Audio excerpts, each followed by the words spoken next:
Profil dari Fakultas Ekonomika dan Bisnis Universitas Tekubang Unisbang Semarang. Universitas ini memiliki berbagai fakultas, salah satunya yaitu Fakultas Ekonomika dan Bisnis. Fakultas ini memiliki berbagai program studi, di antaranya yang pertama, program studi S1 Akuntansi yang berakreditasi A. Yang kedua, program studi S1 Manajemen yang berakreditasi A. Yang ketiga, program studi D3 Keuangan Perbankan yang juga berakreditasi A. Selain itu, Fakultas Ekonomika dan Bisnis juga mempunyai program pendidikan profesi akuntansi atau PPA.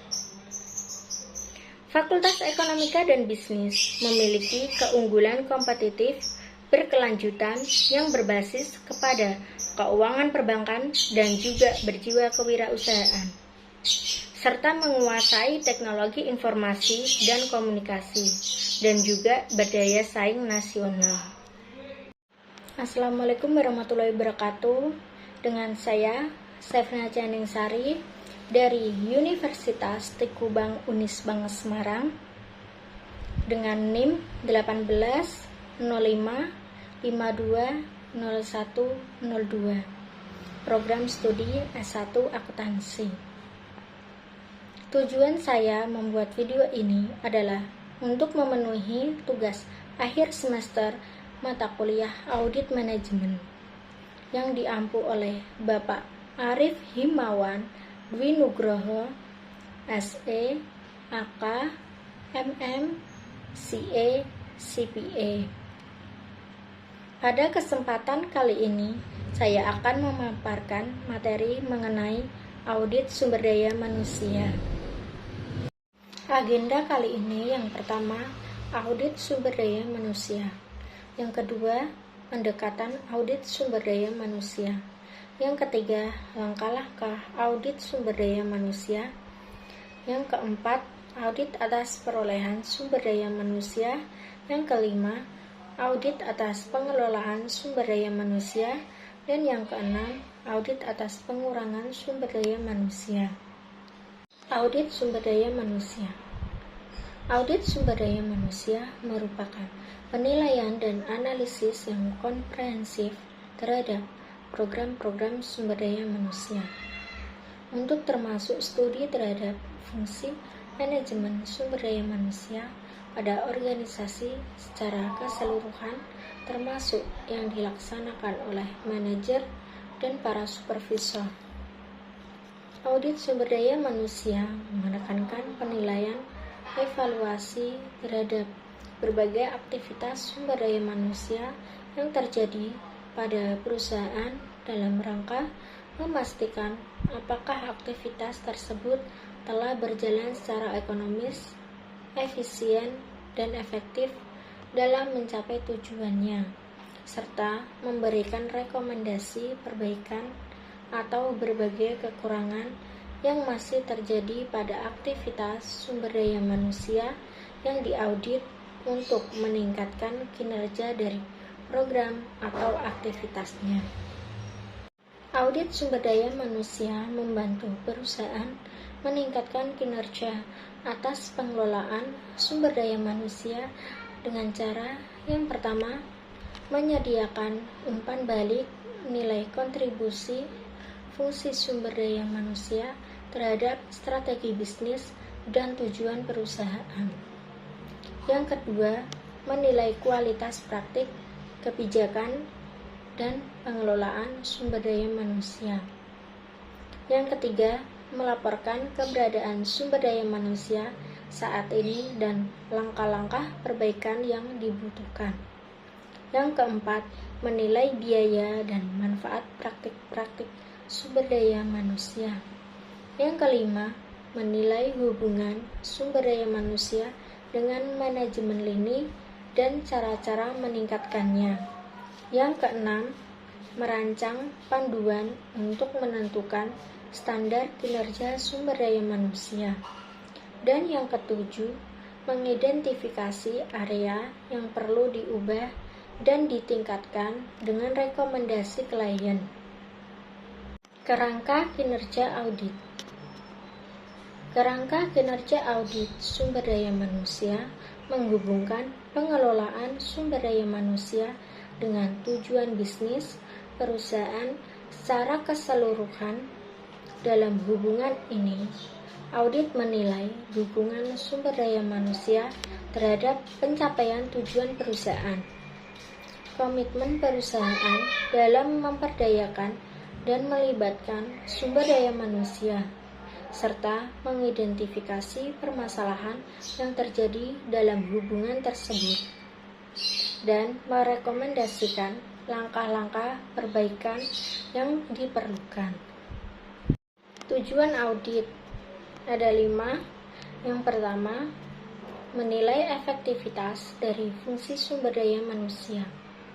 Yang kedua, menilai apakah program atau aktivitas sumber daya manusia telah berjalan secara ekonomis, efektif, dan efisien. Yang ketiga, memastikan ketaatan berbagai program atau aktivitas sumber daya manusia terhadap ketentuan hukum, peraturan, dan kebijakan yang berlaku di perusahaan. Yang keempat, mengidentifikasi berbagai hal yang masih dapat ditingkatkan terhadap aktivitas sumber daya manusia dalam menunjang kontribusinya terhadap perusahaan. Dan yang kelima, merumuskan beberapa langkah perbaikan yang tepat untuk meningkatkan ekonomisasi, efisiensi, dan efektivitas berbagai program atau aktivitas sumber daya manusia. Manfaat audit. Yang pertama, mengidentifikasi kontribusi dari Departemen Sumber Daya Manusia terhadap organisasi. Yang kedua, meningkatkan citra profesional Departemen Sumber Daya Manusia.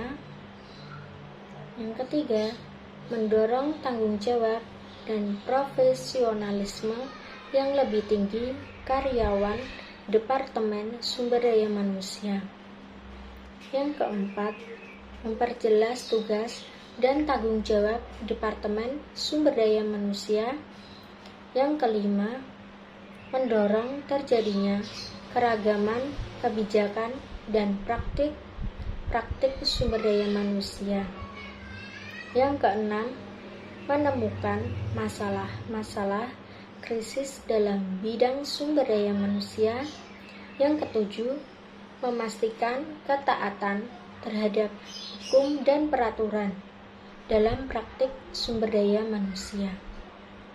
Yang kedelapan, menurunkan biaya sumber daya manusia melalui prosedur sumber daya manusia yang lebih efektif.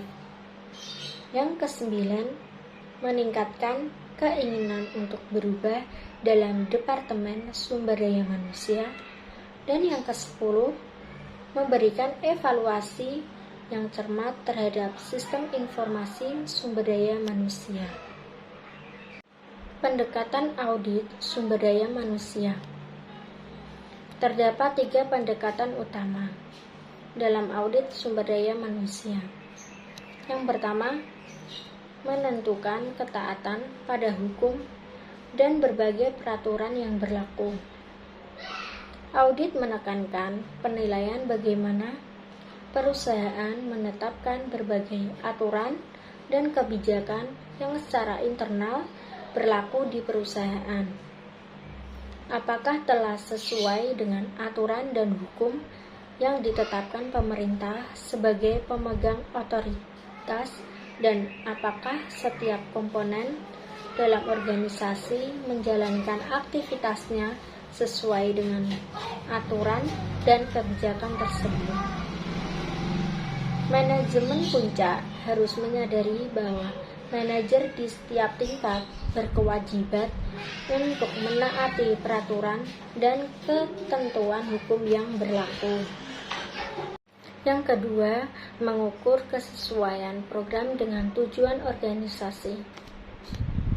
Keselarasan tujuan Departemen Sumber Daya Manusia, mulai dari tujuan para karyawan, sampai tujuan berbagai program yang ditetapkan pada departemen ini. Dengan tujuan perusahaan secara keseluruhan harus menjadi pertimbangan utama dalam penyusunan rencana di Departemen Sumber Daya Manusia. Adanya keselarasan tujuan akan menjadikan aktivitas organisasi berjalan seirama dalam mencapai tujuan perusahaan secara keseluruhan.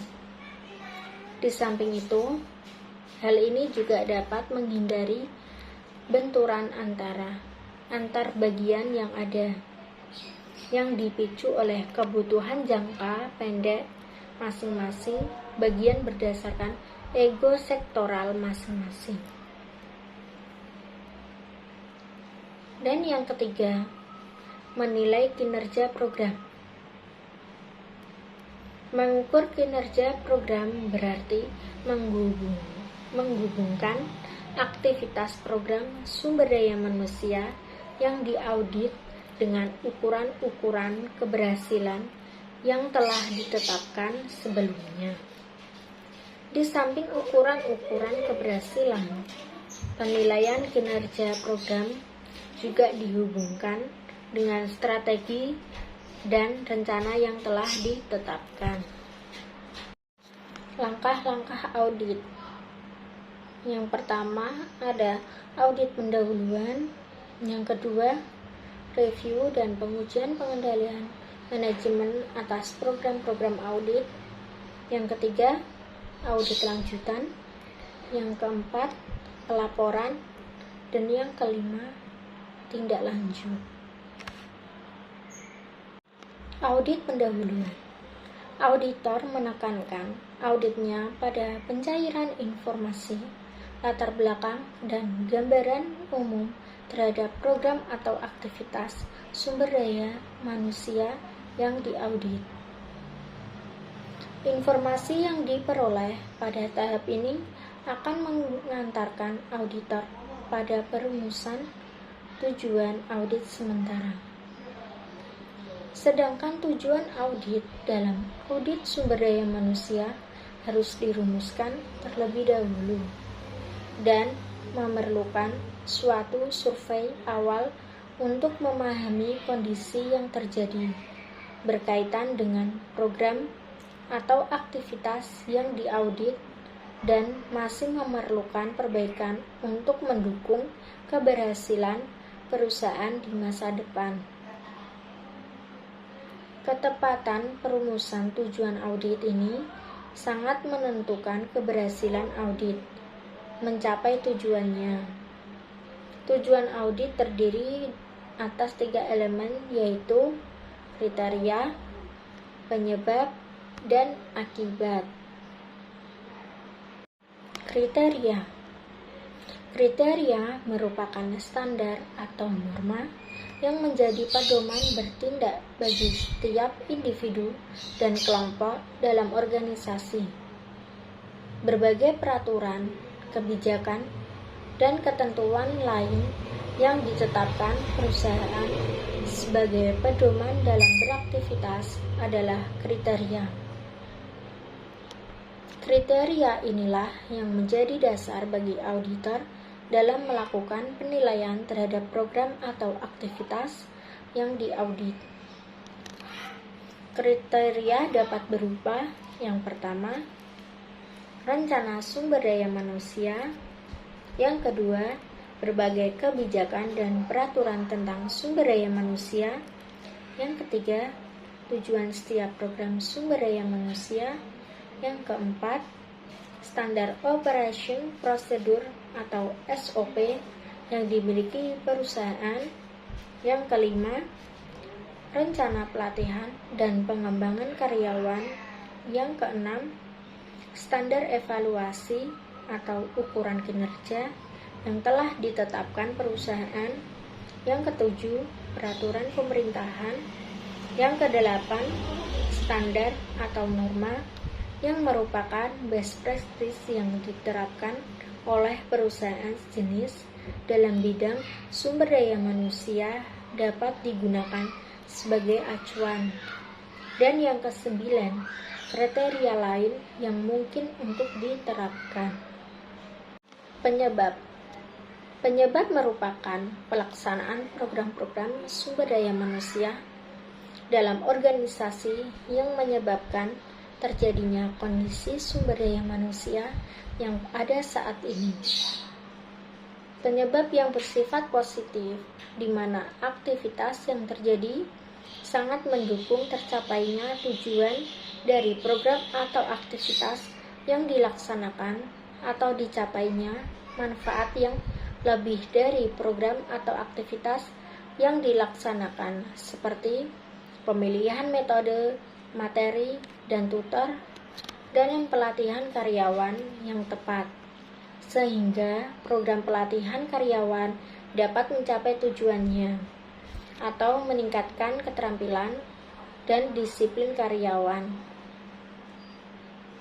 Dan penyebab yang bersifat negatif, di mana aktivitas yang terjadi menyebabkan tidak tercapainya tujuan dari program atau aktivitas yang dilaksanakan, atau bahkan perusahaan mengalami kerugian baik secara finansial maupun non-finansial, seperti penetapan kompensasi karyawan yang tidak berdasarkan survei pengupahan menyebabkan tidak tercapainya keadilan internal dan eksternal dalam kompensasi yang diterima karyawan. Elemen yang ketiga ialah akibat. Akibat merupakan sesuatu yang harus ditanggung atau dinikmati perusahaan karena terjadinya perbedaan aktivitas yang seharusnya dilakukan atau berdasarkan kriteria dengan aktivitas aktual yang terjadi di lapangan dilakukan oleh setiap komponen dalam organisasi. Akibat yang berasal dari penyebab positif dapat menguntungkan perusahaan, sedangkan akibat yang timbul dari penyebab negatif akan merugikan perusahaan. Akibat ini yang diukur secara finansial maupun non-finansial. Review terhadap pengendalian manajemen. Berdasarkan hasil review sistem pengendalian manajemen, auditor akan mampu lebih dalam memahami kondisi yang terjadi, sehingga dapat memutuskan apakah tujuan audit sementara yang ditetapkan pada audit pendahuluan dapat ditingkatkan menjadi tujuan audit yang sesungguhnya, karena cukup bukti yang mendukung permasalahan yang disorot auditor yang tertuang dalam tujuan audit sementara, atau diabaikan karena terjadi sebaliknya.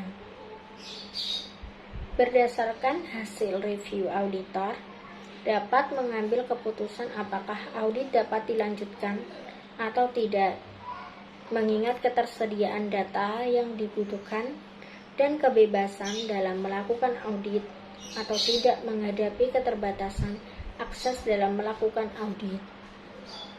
Beberapa hal yang berhubungan dengan sistem pengendalian manajemen yang harus diperhatikan oleh auditor. Yang pertama, tujuan dari program atau aktivitas sumber daya manusia yang dinyatakan dengan jelas dan tegas.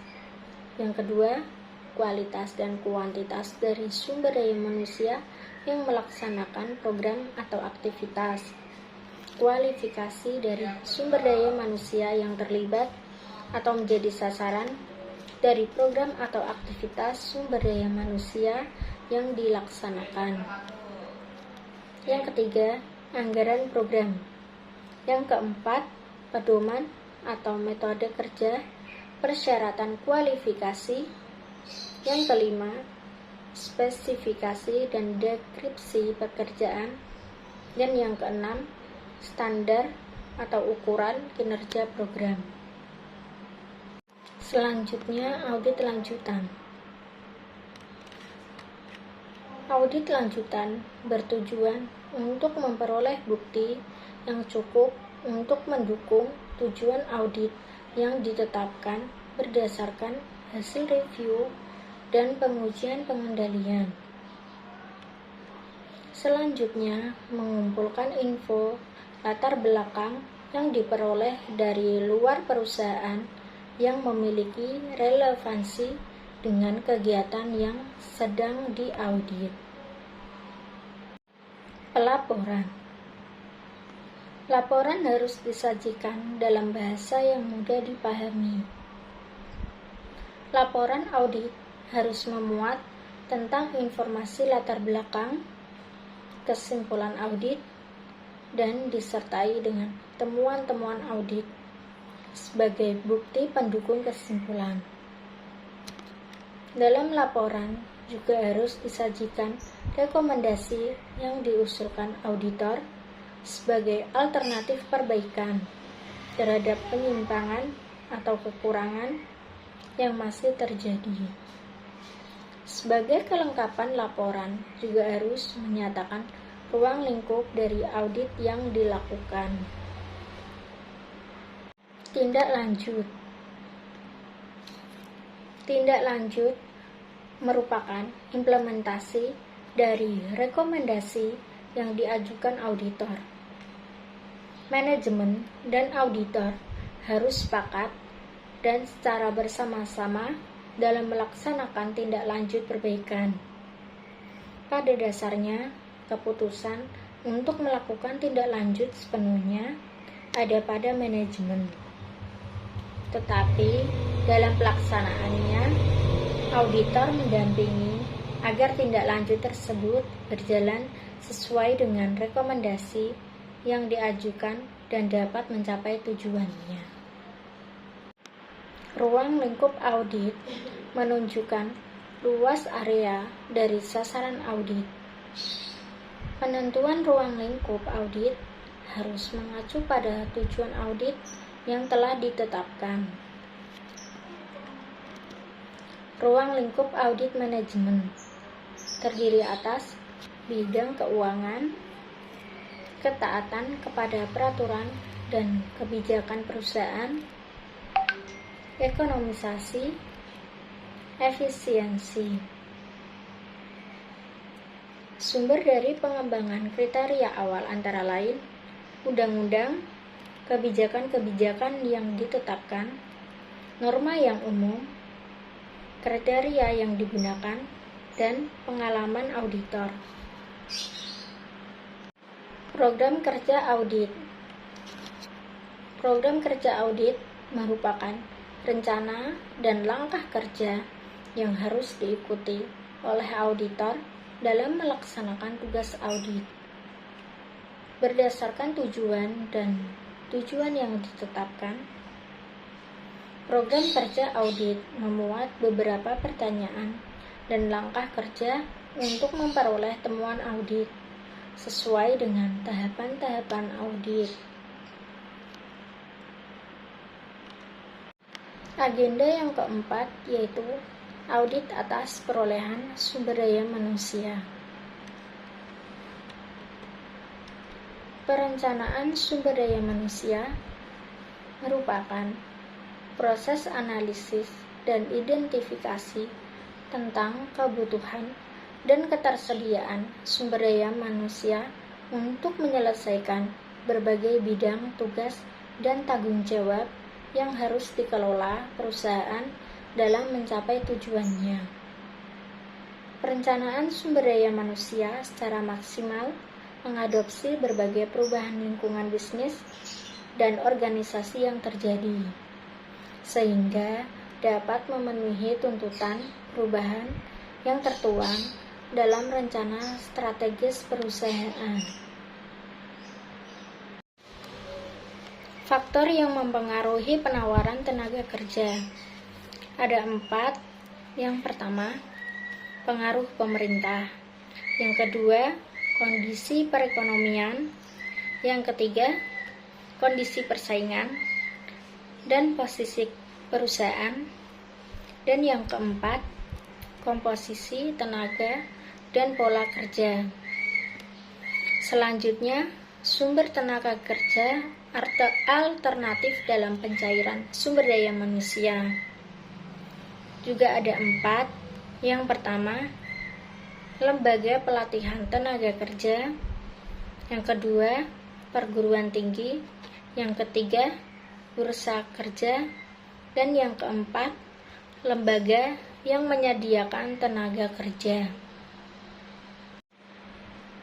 Tujuan pencarian sumber daya manusia. Yang pertama, penentuan kuantitas dan kualitas sumber daya manusia. Yang kedua, menghindari terjadinya tumpang tindih dalam pelaksanaan kerja. Yang ketiga, menjamin tersedianya sumber daya manusia. Yang keempat, memudahkan koordinasi, integrasi, dan sinkronisasi pengelolaan sumber daya manusia. Yang kelima, menghindari kelebihan dan kekurangan sumber daya manusia. Dan yang keenam, memberikan pedoman bagi setiap program atau aktivitas sumber daya manusia. Manfaat perencanaan sumber daya manusia. Ada 4. Yang pertama, perusahaan memanfaatkan secara optimal sumber daya manusia yang sudah ada. Yang kedua, meningkatkan efektivitas kerja. Yang ketiga, meningkatkan produktivitas kerja karyawan. Dan yang keempat, menyediakan dasar penyusunan program sumber daya manusia bagi fungsi sumber daya manusia. Rekrutmen ialah upaya pencarian sejumlah calon karyawan yang memenuhi syarat sehingga perusahaan dapat menyeleksi untuk mengisi lowongan kerja yang tersedia. Selanjutnya ada pedoman rekrutmen. Ada 3. Yang pertama, analisis pekerjaan. Yang kedua, deskripsi pekerjaan. Dan yang ketiga, spesifikasi pekerjaan. Kunci pelaksanaan rekrutmen. Yang pertama, menentukan kebutuhan jangka pendek dan jangka panjang pada setiap bidang, jenis pekerjaan, dan levelnya dalam perusahaan. Yang kedua, terus berupaya mendapatkan informasi tentang perkembangan kondisi pasar tenaga kerja. Yang ketiga, menyusun bahan-bahan rekrutmen yang efektif. Yang keempat, menyusun program rekrutmen yang terpadu berhubungan dengan aktivitas sumber daya manusia yang lalu dengan kerjasama antara manajer lini dan karyawan. Yang kelima, mendapatkan sejumlah calon karyawan yang berbobot dan memenuhi syarat. Yang keenam, mencatat jumlah dan kualitas pelamar dari berbagai sumber dan masing-masing metode rekrutmennya. Dan yang ketujuh, melakukan tindak lanjut terhadap para karyawan, baik yang ditolak maupun yang diterima, untuk mengevaluasi efektivitas rekrutmen yang dilakukan. Seleksi dan penempatan. Seleksi ialah proses mendapatkan dan menggunakan informasi mengenai pelamar kerja untuk menentukan siapa yang seharusnya diterima menduduki posisi jangka pendek dan jangka panjang. Sementara penempatan ialah berkaitan dengan pencocokan seseorang dengan jabatan yang akan dibekanya. Seleksi dan penempatan bertujuan untuk menempatkan orang yang tepat pada jabatan atau pekerjaan yang tepat. Pelaksanaan seleksi yang berjalan dengan baik dapat menjamin bahwa perusahaan mempunyai karyawan yang dapat menjalankan tugasnya dengan baik dan menghasilkan produktivitas yang tinggi. Pelaksanaan seleksi menghubungkan antara elemen-elemen kinerja setiap pekerjaan dengan kriteria seleksi bagi tenaga kerja yang akan memenuhi tujuan kinerja dan prediktor operasional kriteria seleksi. Kriteria seleksi merupakan karakteristik yang harus dimiliki oleh seseorang agar dapat melakukan pekerjaannya dengan berhasil, sedangkan prediktor adalah indikator-indikator yang dapat diukur dari kriteria seleksi. Pelatihan dan pengembangan karyawan. Pelatihan dan pengembangan karyawan bertujuan untuk meningkatkan kemampuan sumber daya manusia dalam melaksanakan tugas dan tanggung jawabnya, agar pelatihan dapat berjalan secara ekonomis, efektif, dan efisien.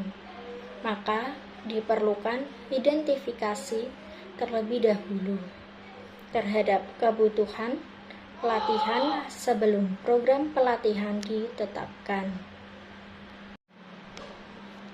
Identifikasi kebutuhan pelatihan dapat dilakukan dengan cara yang pertama, menentukan keterampilan apa yang dibutuhkan karyawan agar memiliki kinerja yang baik sesuai dengan yang dibutuhkan dalam strategi pencapaian tujuan perusahaan. Yang kedua, melakukan penilaian secara periodik untuk mengidentifikasi topik yang tepat untuk pelatihan. Yang ketiga, melakukan proses identifikasi secara terus-menerus yang meliputi penilaian terhadap kursus atau pelatihan yang telah selesai dilaksanakan dan memberikan saran kepada unit bisnis dan manajer untuk pelaksanaan pelatihan berikutnya. Dan yang keempat, menentukan tolak ukur pada industri yang sama terhadap pelatihan yang dilakukan dan keberhasilannya dalam meningkatkan kinerja karyawan. Selanjutnya, tujuan pelatihan dan pengembangan. Yang pertama, meningkatkan kualitas dan kuantitas output. Yang kedua, menurunkan biaya kegagalan produk. Yang ketiga, menurunkan resiko kecelakaan kerja. Yang keempat, mencegah timbulnya rasa antipati. Efektivitas program pelatihan dalam mencapai tujuan. Yang pertama, transfer ilmu pengetahuan. Apakah keahlian, pengetahuan, dan kemampuan yang diperoleh selama mengikuti pelatihan dapat meningkatkan kinerja? Yang kedua, validitas pelatihan. Apakah peserta memperoleh keahlian, pengetahuan, dan kemampuan selama mengikuti pelatihan? Yang ketiga, validitas interorganisasi. Apakah kinerja kelompok yang mengikuti pelatihan dapat dibandingkan dengan kelompok sebelumnya? Karir. Karir ialah seluruh pekerjaan yang dimiliki atau dilakukan oleh individu selama masa hidupnya. Dan tujuan karir ialah posisi di masa depan yang ingin dicapai oleh individu dalam pekerjaannya. Kebutuhan karyawan dalam perencanaan dan pengembangan karir meliputi yang pertama, persamaan karir. Karyawan menginginkan adanya kesamaan dalam sistem promosi dan kesempatan untuk meningkatkan karir. Yang kedua, kepedulian atasan. Karyawan menginginkan dalam pengembangan karirnya ada peran aktif dari para supervisor dan dapat memberikan umpan balik bagi prestasi kerjanya. Yang ketiga, kesadaran akan adanya kesempatan. Karyawan menginginkan adanya kesempatan untuk berkarir. Yang keempat, minat karyawan. Karyawan memiliki keinginan dan tingkat minat yang berbeda-beda dalam meningkatkan karirnya. Dan yang kelima, kepuasan karir. Tingkat kepuasan karir karyawan berbeda-beda, tergantung pada berbagai faktor, antara lain usia, kedudukan karyawan yang bersangkutan, dan lain-lain. Penilaian kerja menghubungkan kinerja karyawan dalam melaksanakan tugas dan tanggung jawabnya dengan standar keberhasilan yang sudah ditetapkan. Kompensasi dan balas jasa. Kompensasi ialah sesuatu yang diterima karyawan sebagai pengganti atau imbalan atas kontribusi yang telah diberikan karyawan kepada perusahaan. Kompensasi dibedakan menjadi dua kelompok besar, yaitu kompensasi finansial dan non-finansial. Kesehatan dan keselamatan kerja. Mengacu pada kondisi fisiologis, fisik, dan psikologis karyawan yang diakibatkan oleh lingkungan dan fasilitas kerja yang disediakan perusahaan. Gangguan keselamatan kerja. Yang pertama, kecelakaan. Yang kedua, penyakit. Yang ketiga, stres kerja. Yang keempat, kelelahan kerja. Dan yang kelima, kualitas kehidupan kerja rendah. Kepuasan kerja karyawan. Kepuasan kerja merupakan gambaran evaluasi seseorang atas perasaan sikapnya, senang atau tidak senang, puas atau tidak puas dalam bekerja. Beberapa teori mengenai kepuasan kerja, di antaranya yang pertama, teori ketidakpuasan. Untuk mengukur kepuasan kerja seseorang dengan menghitung selisih antara sesuatu yang seharusnya terjadi dengan kenyataan yang disarankan karyawan. Yang kedua, teori keadilan. Teori ini mengatakan bahwa kepuasan tergantung dari ada atau tidaknya keadilan di dalam bekerja. Dan yang ketiga, teori dua faktor. Teori dua faktor menganggap kepuasan kerja dan ketidakpuasan sebagai hal yang berbeda dan mengelompokkan karakteristik pekerjaan menjadi dua, yaitu memuaskan atau tidak memuaskan. Faktor kepuasan kerja ada 4. Yang pertama, tempat kerja yang tepat. Yang kedua, pembayaran gaji yang sesuai. Dan yang ketiga, organisasi dan manajemen. Dan yang keempat, pekerjaan yang tepat. Sekian presentasi dari saya. Mohon maaf apabila salah kata dalam menyampaikan materi. Dan di akhir kata saya ingin menyampaikan kata-kata motivasi. Hidup tidak ditanggung teman, saudara, ataupun tetangga.